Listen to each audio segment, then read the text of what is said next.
Alright guys, back at you with another video. Today we're going to be going over our B series slave cylinder. I'm going to show you guys a quick video on how to mount it up. So first you got your internal slave cylinder, you got your bleeder line and your clutch line, as well as your mounting bracket. Most of the time these are direct replacements for your OEM slave cylinder, whether it be used with a twin disc or a single disc or a triple disc. Normally they don't require any shims, but sometimes we do run into problems where you might be required to shim it. So I'm going to show you guys exactly where to shim. So on these you have your roller bearing and your collar.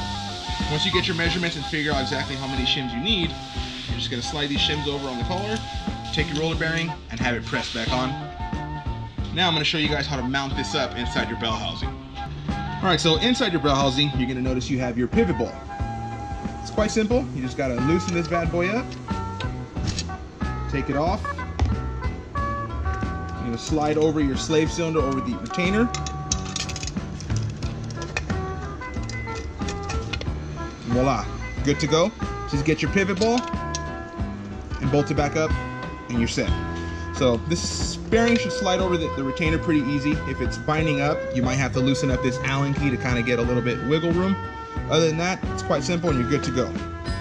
Alright guys, so I showed you how simple it could be to install your slave cylinder.